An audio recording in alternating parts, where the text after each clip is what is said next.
다음 이야기는요. 우리 아이들은요. 울음으로 의사소통을 한다 하는 겁니다. 우리 엄마들이 신생아 때 우리 애기들이 처음 태어나면 애기들한테 많이 속아요. 그죠? 애기들은 막 소리내서 앙앙 칭얼대고 우는데 막상 보면 눈물은 안 나와요. 얘가 지금 거짓말 치나 그런 생각 드시는 때가 있으시죠? 근데 영아 때는 눈물샘이 열려있지가 않아서 눈물은 흘리지 않아요. 근데 우리 아이들이 특히나 영아 때 그 생후 4개월, 아니 4주 정도까지 많이 칭얼대고 우는 건요. 이 아이들이 할 수 있는 의사 표현 능력이 그 방법이 울음밖에 없기 때문이거든요. 그래서 너무 엄마들이 피곤해하지 마시고 그 시기에 우리 아이들에 대해서 감각을 좀 잘 열어두시고 얘가 뭐가 불편할까 엄마들이 캐치를 잘 하시면요. 아이들의 울음소리를 줄일 수가 있겠죠. 아이들이 울음을 울 때 첫 번째는요. 자기 본능의 목적입니다. 내가 울 때, 우리 아기가 울 때도 이유가 있어서 울겠죠. 옛말에 우는 놈도 쏙이 있어서 운다 이런 말이 있어요. 애기들도 쏙이 있어서 이유가 있어서 우는 거거든요. 자기 본능을 만족시키기 위해서 생존 본능에서 나오는 그런 울음이에요. 아직은 언어를 가지고 있지 않기 때문에 내 뜻을 전달하기 위한 수단으로 우는 거거든요. 예를 들어서 기저귀가 축축해. 엄마 나 지금 너무 찝찝해요. 할 때도 울고요. 엄마 나 지금 불안해요. 우리 엄마가 어디 갔지? 우리 엄마 냄새를 맡을 수가 없어요. 할 때도 울고.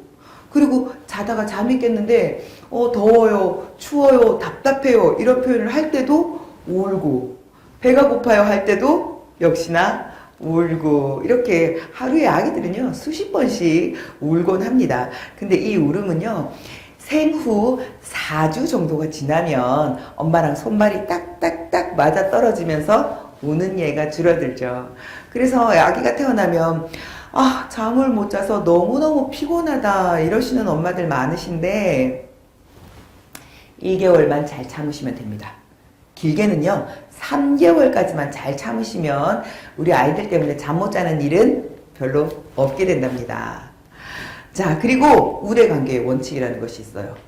우대관계, 대인관계를 얘기하는 거죠. 우리 아기들이 태어났을 때 첫 번째 대인관계는 바로 엄마. 그래요, 엄마입니다. 태내에 있을 때, 뱃속에 있을 때 들었던 엄마의 목소리를 우리 아이들은 기억을 하거든요. 그래서 엄마가 말해줄 때 아이들은 안정감을 느낀다고 해요. 그래서 엄마가 아기가 태어났을 때 말을 많이 해주는 것이 도움이 된다고 해요. 그래서 옛말에 수다쟁이 엄마가 아기를 잘 키운다고 얘기를 합니다. 그게 바로 아기들이 엄마의 목소리를 자꾸 반복해서 들음으로써 정서적인 안정을 가질 수 있도록 도와주는 거거든요. 자, 아기는요 엄마와 함께 성장해서 두뇌를 발달시키게 되는 겁니다. 서로 간의 우대 관계로부터 아기들이 만족감을 느끼고요. 그리고 애착 형성이 잘 될수록 건강한 자아관을 가지고 아이들이 성장할 수가 있다고 해요. 그 애착 관계는 바로 부모로부터 오는 거죠.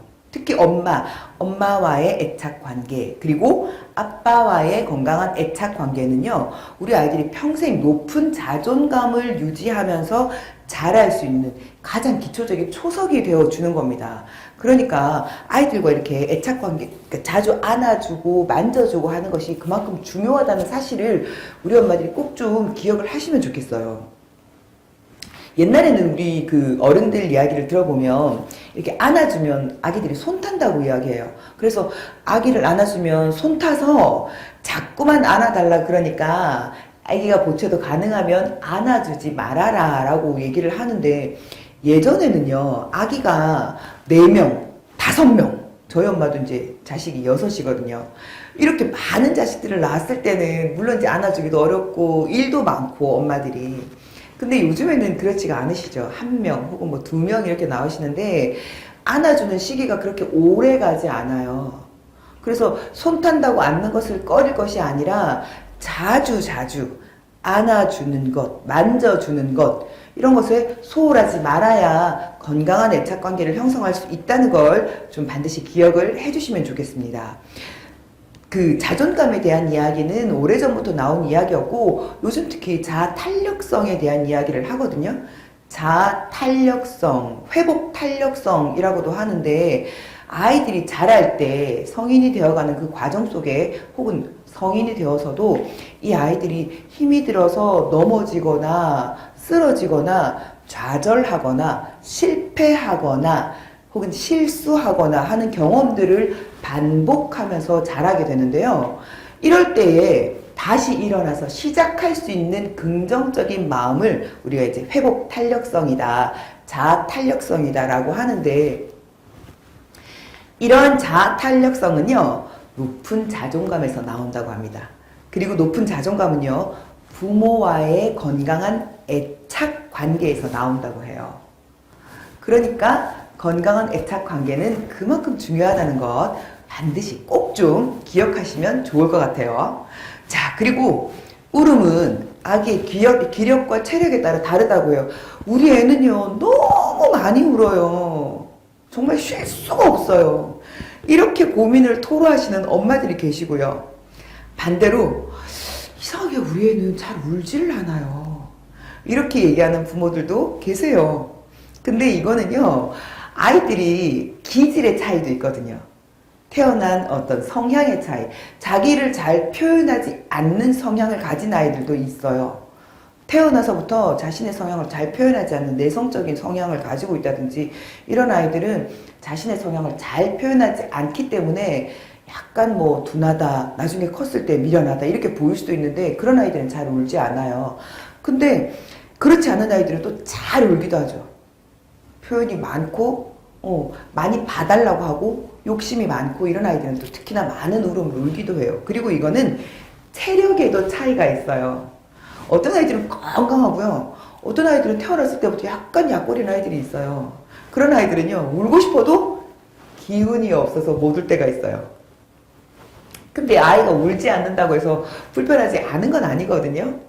우리 엄마들이 좀 수시로 애 기저귀는 어떤가, 배고픈 상태는 아닌가, 아이가 지금 지쳐있지 않나, 아이가 갑갑한 상태는 아닌가, 우리 아이가 혹은 춥지는 않나 하고 엄마들이 세심하게 주의를 기울여서 아이들을 좀 관찰할 필요가 있겠다는 거 잊어버리지 마시기 바랍니다.